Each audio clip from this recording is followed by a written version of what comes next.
Hello good morning, कैसे आप सभी। आज हमारा टॉपिक है 10th बायोलॉजी में चार्ल्स रॉबर्ट डार्विन के बारे में बातें करेंगे। इससे पहले मैंने लैमार्क के बारे में बातें की थी।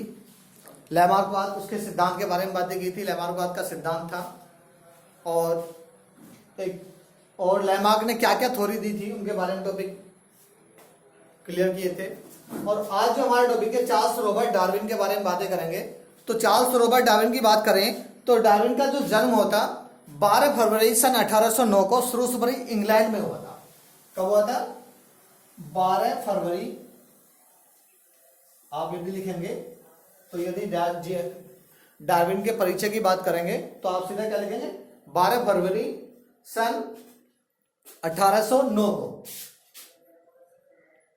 1809 को श्रूसबरी इंग्लैंड।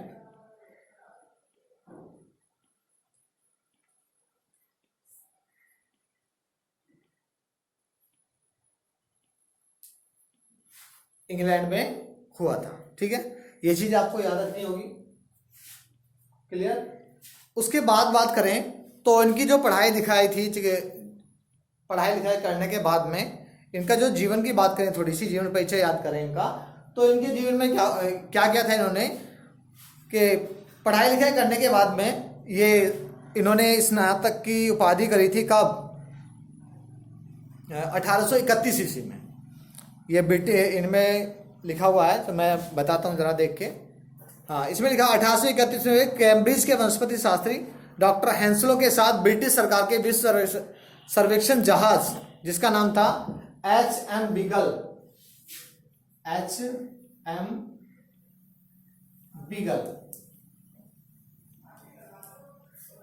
बीगल, यानी कि HM बीगल, ये पढ़ाई अपनी पूरी करने के बाद में इन्हें क्या था, ये प्रकृतिवादी वैज्ञानिक थे, यानी कि प्रकृति से ज्यादा लगाव था इनका। तो HM बीगल जहाज पर ये भ्रमण के लिए गए थे।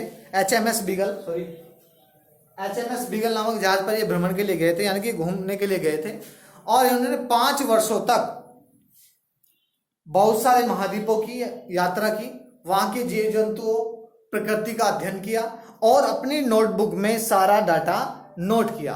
नोट करने के बाद इन्हें बहुत सारी समानताएं मिली, बहुत सारी असमानताएं मिली। जैसे एक देश से दूसरे देश में गए, एक द्वीप से दूसरे द्वीप में गए, तो कुछ जीव तो मैच हो रहे थे, उनके लक्षण, उनकी समानताएं बिल्कुल एक समान थी, कुछ जीवों की अलग थी। और ये अलग होना भी, ये वेरिएशन बहुत जरूरी होती है, विभिन्नता जरूरी है, नहीं तो सभी इस धरती पर सभी जीव एक समान हो जाएंगे। तो वेरिएशन भी थी। तो उसके बाद क्या हुआ था, ये गैलापागोस द्वीप पर गए थे, जहां पर इन्होंने बहुत सारे द्वीपों का अध्ययन किया और प्रकृति का अध्ययन किया और अपने उस अध्ययन को अपनी डायरी में नोट किया। नोट करके वापस अपने देश आए। ठीक है, आने के बाद में उन्होंने क्या देखा, जब अपनी बुक का या अपनी यात्रा का उन्होंने अध्ययन किया, अध्ययन करने के बाद में उन्होंने बहुत सारे सिद्धांत दिए। वे सिद्धांत प्रकृति वर्ण के सिद्धांत के नाम से प्रसिद्ध हुए, प्राकृतिक वर्ण के सिद्धांत के नाम से प्रसिद्ध हुए, जिनमें सबसे पहला जो सिद्धांत था उनका, यदि डार्विन के सिद्धांत की बात करें हम, जैसे लैमार्क ने सिद्धांत दिए थे 4, तो इन्होंने भी बहुत से सिद्धांत दिए। तो पहला सिद्धांत क्या था? संख्या में तेजी से बढ़ जाने की प्रवृत्ति। पहला सिद्धांत क्या था डार्विन का? कि संख्या में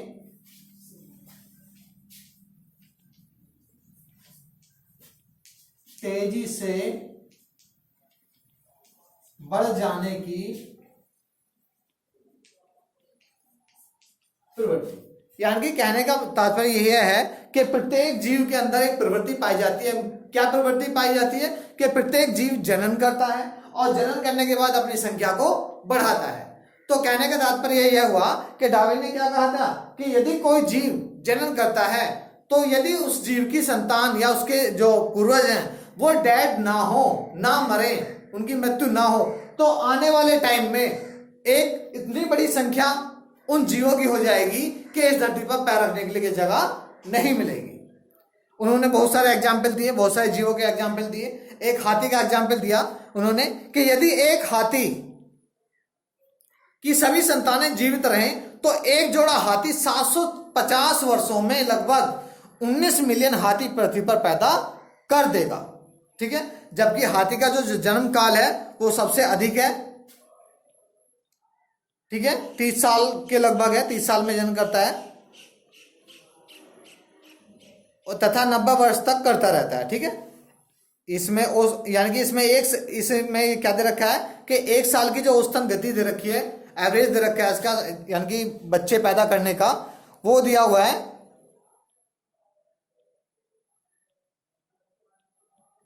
6 बच्चे। अपने जीवन में 6 बच्चे पैदा कर सकता है वो। तो दूसरा दिया है एस्केरिस का दिया, मादा टोड का दिया है, मधुमक्खियों का दिया है, कि सीप्स का दिया है, समुद्री जीव। यदि ये सभी जीव उत्पत्ति करें तो आने वाले टाइम में इतने जीव पैदा हो जाएंगे कि सब जगह वही जीव नजर आएंगे। तो ये किसने कहा? डार्विन ने अपने सिद्धांत के अंतर्गत। दूसरा सिद्धांत था, दूसरा सिद्धांत है जीवन संघर्ष। क्या है? जीवन संघर्ष। जीवन संघर्ष वेरी वेरी मोस्ट इंपोर्टेंट है, आप थोड़ा समझिएगा इसको।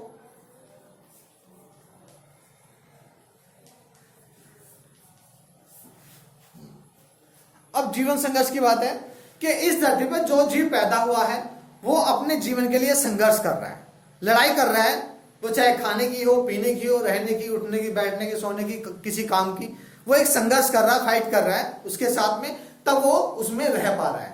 तो इसमें जो संघर्ष दिया है, इन्होंने 3 प्रकार का संघर्ष दिया है। पहला दिया है क्या? पहला सजातीय संघर्ष। सजातीय संघर्ष। सजातीय संघर्ष का मतलब क्या होता है? यानी कि एक ही जाति के जीवों के बीच होने वाला। सजातीय यानी कि समान जाति में, एक ही जाति में संघर्ष। एक ही जाति के जीवों में संघर्ष का मतलब सॉरी, आपने देखा होगा कि एक ही जाति के जीवों में संघर्ष किस प्रकार से होता है कि चाहे हम प्लांट की बात करें, चाहे किसी एनिमल की बात करें। प्लांट की बात करें तो कोई एक वृक्ष है, नीम का पेड़ है, नीम के पेड़ में निबोरियां आती हैं। वो जब निबोरियां नीचे गिरती हैं तो उनसे नीचे ही पेड़ पैदा हो जाता है। उस पेड़ के नीचे छोटे छोटे पौधे पैदा हो जाते हैं, बन जाते हैं। तो वो क्या है? एक ही जाति के जीवों के बीच संघर्ष है। जो खाना भूमि से प्लांट को मिल रहा है वो खाना उन पेड़ों को भी चाहिए और बड़े पेड़ को भी चाहिए। तो जितने पेड़ अधिक होंगे उतना उनके बीच में संघर्ष होगा। जितने पास में होंगे उतना बीच के।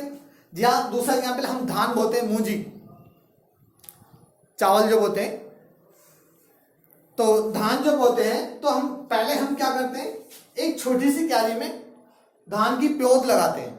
वो इतनी पास में होती है, इतनी पास में होती है कि हमें क्या होता है कि सपोज करा हमारा 5 या 10 बीघे का खेत है और हम एक छोटी सी एक क्यारी में पूरे खेत की प्योद लगा देते हैं। तो ये पौधे कितने पास में होते हैं। क्या यदि हम इस खेती को ऐसे ही करना चाहें, हो पाएगी क्या? नहीं, क्योंकि पौधे आपस में लड़ के मर जाएंगे, आपस में लड़ाई करके मर जाएंगे। क्यों? क्योंकि खाना सीमित होगा और लेने वाले अधिक होंगे। तो इसको प्योद को उखाड़ करके मिट्टी में इसकी जड़ को धो करके तब दूसरे स्थान पर लगाया जाता है। और आपने देखा भी होगा, लगाने के बाद में क्या होता है, सपोज करो ये हमारा खेत हो गया, तो इस प्रकार से लगाते हैं ना, गैप करके लगाते हैं। और जब हम गैप करके लगाते हैं, लगाया तो हमने एक पौधा था, और जब ये बड़ा होता है, जब ये इसमें फल आता है, यानी कि धान पकती है, तो इसमें एक पौधे के स्थान पर 10-20 के पौधे समथिंग होते हैं। पूरा हाथ हमारा भर जाता है जब हम इसकी कटाई करते हैं। तो इसके बीच में कितना गैप हुआ? ये गैप हुआ ना, ये गैप हुआ ना, कितना गैप है? समान गैप, एक कम से कम 1 ब्लॉक का गैप है। ठीक है, 9 इंच के समथिंग गैप है। क्यों? क्योंकि जिससे इन्हें खाना पीना आसानी से मिलता रहे। दूसरा एग्जाम्पल, हम वृक्ष लगाते हैं, कोई भी हम पेड़ लगाने लगे, हम गार्डनर के पास गए, माली के पास गए और उससे बोलने लगे कि हमारे बगीचे में पेड़ लगने हैं, अमरूद के पेड़ ही लगने हैं, अमरूद का। तो सभी का एक डिस्टेंस फिक्स होता है कि कहने लगे कि 8 से 10 फीट की दूरी पर अमरूद के पेड़ लगेंगे, 12 से 15 फीट की दूरी पर आम के पेड़ लगेंगे। क्यों? क्योंकि उनका जो साइज है उसके अनुसार यदि हम पास में लगाएंगे तो उनमें आपस में लड़ाई होगी तो उनका स्पेस बढ़ नहीं पाएगा, और जब स्पेस नहीं बढ़ पाएगा तो उनकी ग्रोथ ज्यादा नहीं हो पाएगी। तो ये था सजातीय संघर्ष। अब बात करते हैं अंतरजातीय संघर्ष। अंतरजातीय संघर्ष में हम बात करें दूसरी जाति से संघर्ष। अंतरजातीय संघर्ष में मनुष्य भी आता है, बहुत सारे पेड़ पौधे होते हैं, हम उनसे खाना प्राप्त करते हैं, फल प्राप्त करते हैं, तो उनकी प्रजाति उनको नष्ट भी तो करते हैं। यदि उनकी प्रजाति को नष्ट नहीं करें तो वो बहुत सारी हो जाएंगी, और यदि उन्हें नष्ट नहीं करेंगे तो हम भूखे मर जाएंगे। तो ये क्या होता है हमारा अंतरजातीय दूसरी जातीय संघर्ष। अब तीसरा आता है वातावरणीय संघर्ष। वातावरणीय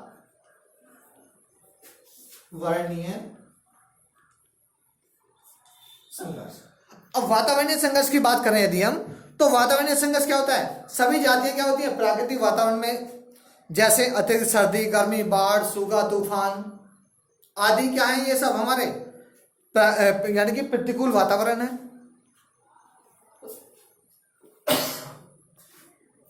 जब ये हमारे प्रतिकूल वातावरण है तो इसमें क्या होता है, हम जिस वातावरण में जाते हैं उसी के साथ संघर्ष। हवा तेज चलने लगी तो हम क्या, पेड़ सपोज करा खेत में या कहीं किसी जगह पर पौधा लगा हुआ है, तो हवा तेज चलेगी, क्या उस पौधे को हवा में से खेत में से निकाल के हम दूसरे घर के अंदर लगा लेते हैं क्या? नहीं।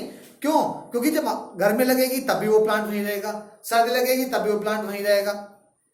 ठीक है, यानी कि हर वातावरण में क्या होता है, वो प्लांट संघर्ष करता है अपने बचाव के लिए। हम भी करते हैं, हम सर्दी में जाते हैं, यदि हमारा इम्यून सिस्टम, हम अच्छा न्यूट्रिशन नहीं लेंगे तो हमारी इम्यूनिटी पावर कम हो जाएगी। जब हमारी इम्यूनिटी पावर कम हो जाएगी, रोगों से लड़ने की शक्ति, तो हम बीमार हो जाएंगे। तो हम भी तो एक संघर्ष करते हैं, और जब हम संघर्ष कर रहे हैं, हम जीत जाते हैं तो हम बीमार नहीं होते। जीतेंगे कब? जब हमारी रोग प्रतिरोधक क्षमता अधिक होती है। ठीक है, अगला पॉइंट है इसमें, ये तो हो गए तीनों पॉइंट जीवन संघर्ष के। तीसरा पॉइंट है विभिन्नताएं, वेरिएशन।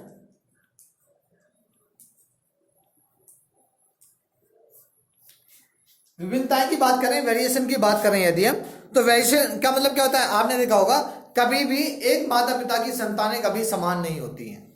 होती है क्या? हाँ, एक कंडीशन में हो सकती हैं। कब? जब वो ट्विंस हो। ट्विंस भी 3 प्रकार के होते हैं, जुड़वा बच्चे भी। उसमें भी क्या, कौन से ट्विंस? समरूपी, यानी कि मोनोजाइगोटिक ट्विंस। आप जब अगली क्लास में जाओगे उसमें टॉपिक है, उसमें पढ़ोगे आप ट्विंस के बारे में और अच्छे तरीके से।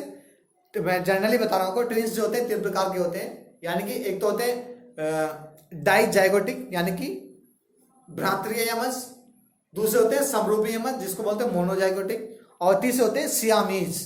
ठीक है, डाइजाइगोटिक अलग अलग होते हैं, समरूपी जैसे नाम से पता लगा दोनों समान होते हैं बिल्कुल, और सियामीज में डिफरेंट भी हो सकते हैं, सेम भी हो सकते हैं, लेकिन उनका बॉडी का कोई पार्ट जुड़ा रहता है, सिर जुड़ा हुआ हो, हाथ जुड़ा हुआ हो, टांगे जुड़ी हुई हो। ठीक है, इस प्रकार से होते हैं। तो इस टॉपिक को यहीं छोड़िएगा, आइएगा वेरिएशन के बारे में, विभिन्नता के बारे में। विभिन्नता में क्या है, यदि हम विभिन्नता की बात करें तो विभिन्नता में क्या होता है,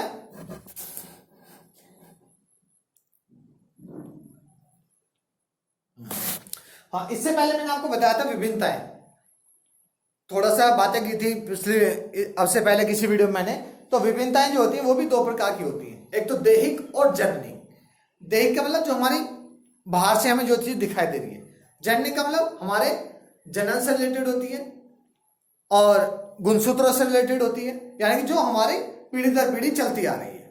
तो लैंगिक जनन में क्या होता है, विभिन्नताएं होती है, और अलैंगिक जनन में विभिन्नताएं नहीं होती हैं। जहां विभिन्नताएं होंगी वहीं पे विकास होगा, जहां पे वेरिएशन होगा। नहीं तो क्या हमारी जनरेशन कैसी आ रही है, हमारी जनरेशन सेम चली आ रही है, सेम बिल्कुल वही चलती आती रहेगी, कोई यानी कि वेरिएशन नहीं होगी। तो विभिन्नता का होना भी बहुत ही जरूरी है। और अगला पॉइंट है number 4, very very most important है, योग्यतम की उत्तर जीविता।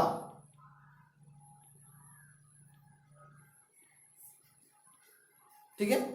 योग्यतम की उत्तरजीविता का सिद्धांत, क्वेश्चन आता है कि योग्यतम की उत्तरजीविता का सिद्धांत किसने दिया था, ठीक है। तो आपको बताना है कि योग्यतम की उत्तरजीविता का सिद्धांत किसने दिया था, चार्ल्स रॉबर्ट डार्विन ने दिया था।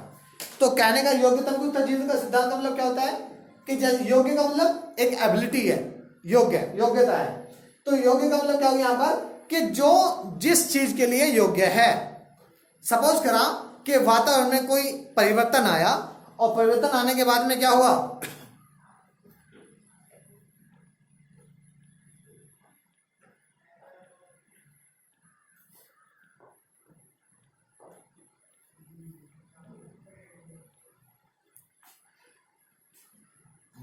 हाँ क्या हुआ कि परिवर्तन आया, परिवर्तन के बाद में कहने का तात्पर्य क्या हो कि जो जीव उस वातावरण के लिए अनुकूल है या कोई आपदा आई जिसने उस, यानी कि इससे पहला पॉइंट को ध्यान कीजिएगा, जीवन संघर्ष, यानी कि जिसने जीवन के साथ संघर्ष कर लिया आपने, तो वो तो यानी कि क्या उस वातावरण में रह जाएगा। रहने का मतलब जब वो उस वातावरण में रहेगा तो वो उसके लिए योग्य हो गया है, ठीक है। और जब जो नहीं रह पाया, जो उसका सामना नहीं कर पाया, वो उसके लिए योग्य नहीं है। तो ये क्या कहलाया हमारा योग्यतम की उत्तरजीविता का सिद्धांत। यानी कि सपोज करा कि एक छोटा सा एग्जांपल दूं मैं आपको कि कहीं पर वैकेंसी निकली हुई है 10th क्लास पास से, यानी कि 10th पास से जॉब है कहीं पर, या 12th पास से जॉब है। तो आप अभी 10th क्लास में हो और जो जॉब है वो 12th क्लास से है, और आप जाके कहने लगे कि मेरे हाई स्कूल की मार्कशीट है, और आपने अपना फॉर्म फिल कर दिया, करने के बाद में अपने डॉक्यूमेंट्स जमा करें वहां पर। जमा करने के बाद जब आपको बुलाया जाएगा, बुलाने पे क्या होगा, क्या आपको वो जो जिस पोस्ट के लिए वैकेंसी थी, क्या आपको रखा जाएगा? नहीं रखा जाएगा ना। क्यों? क्योंकि आप उसके लिए योग्य नहीं हो, आपकी योग्यता उसके लायक, उस पोस्ट के लायक नहीं है जितनी उसके लिए होनी चाहिए। सेम वही कंडीशन है, यदि आप किसी वातावरण में रहने के लिए योग्य हैं तो आप रह पाएंगे, यदि नहीं है तो आप सीधे मर जाएंगे। क्लियर? आगे देखिएगा, अगला है नई जाति की उत्पत्ति। नई जाति, हाँ नई जाति की उत्पत्ति हो गया। और अगला है प्राकृतिक वर्ण, पांचवा, वेरी वेरी मोस्ट इंपोर्टेंट है। अभी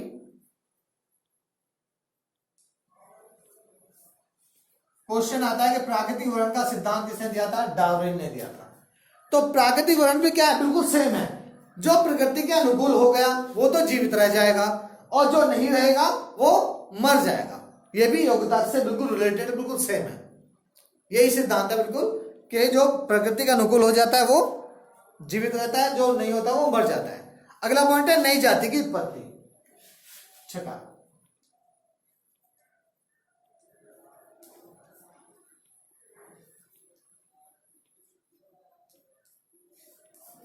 देखिएगा, नई जाति की उत्पत्ति का मतलब कि जैसे जैसे जलवायु परिवर्तन हुआ या कोई जीव जंतु पैदा हुआ, वो किसी जैसे, यानी कि वो जिस प्रकार के वातावरण में चला गया और वहां पर उसने जैसे अपनी वंश को बढ़ाया, तो वहां पर जो जलवायु परिवर्तन था तो वहां की जो प्रजाति थी वो वहीं के अनुकूल हो गई। जब वहीं के अनुकूल हो गई, उसमें उसकी जीन्स में जो चेंजिंग आए, जो परिवर्तन आए वातावरण से, उसको नई जाति का नाम दे दिया गया। लेकिन इसमें क्या था? इसमें नई जाति की उत्पत्ति में यानी कि जाति उद्भव जो हुआ था, आप एक छोटा सा एग्जाम्पल दे दिया तो शेर, चीता, बिल्ली, बाघ, ये सब क्या, इनके जो पूर्वज रहे होंगे एक ही रहा होगा। इनके पैर के नाखूनों यानी कि जो पंजे हैं उनसे अंदाजा लगाया जाए तो क्या सबके नुकीले पंजे हैं। तो जब जैसे जैसे जलवायु परिवर्तन हुआ होगा, तो जैसे वातावरण में इन्होंने रहना शुरू किया तो वहां के वातावरण के अनुकूल हो गए तो नई जाति का निर्माण हो गया। तो ये था हमारे चार्ल्स रॉबर्ट डार्विन के सिद्धांत, और मैं मानता हूं आपके समझ में आ गया होगा। और यदि कोई चीज समझ में आती है, आप वीडियो को रिवाइज करके देखें दोबारा से, बार बार, और फिर भी नहीं आते आप सीधा कॉल करके या ऐप के माध्यम से भी पूछ सकते हैं। Okay, thanks for watching this videos.